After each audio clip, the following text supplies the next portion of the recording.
Obadiah. The vision of Obadiah. Thus saith the Lord God concerning Edom, We have heard a rumour from the Lord, and an ambassador is sent among the heathen. Arise ye, and let us rise up against her in battle. Behold, I have made thee small among the heathen. Thou art greatly despised.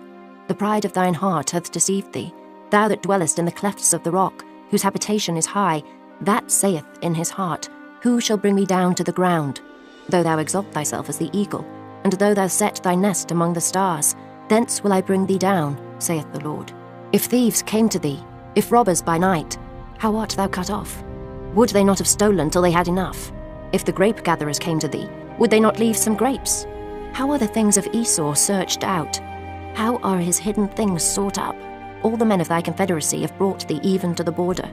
The men that were at peace with thee have deceived thee, and prevailed against thee. They that eat thy bread have laid a wound under thee. There is none understanding in him. Shall I not in that day, saith the Lord, even destroy the wise men out of Edom, and understanding out of the mount of Esau? And thy mighty men, O Teman, shall be dismayed to the end, that every one of the mount of Esau may be cut off by slaughter. For thy violence against thy brother Jacob, shame shall cover thee, and thou shalt be cut off forever. In the day that thou stoodest on the other side, in the day that the strangers carried away captive his forces, and foreigners entered into his gates, and cast lots upon Jerusalem, even thou wast as one of them.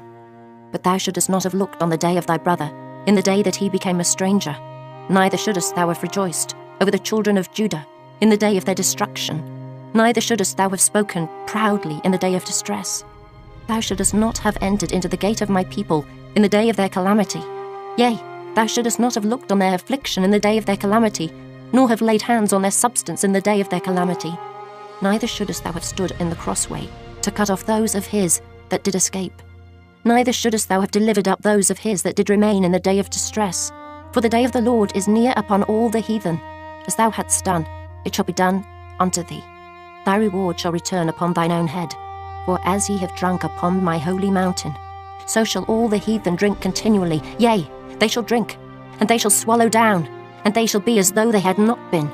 But upon Mount Zion shall be deliverance, and there shall be holiness, and the house of Jacob shall possess their possessions.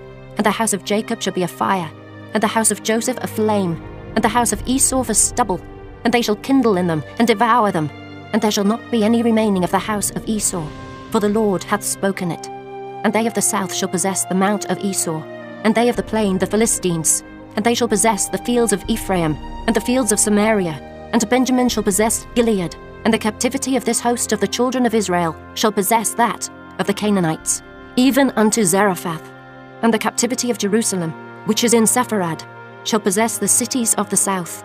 And saviours shall come up on Mount Zion to judge the mount of Esau, and the kingdom shall be the Lord's.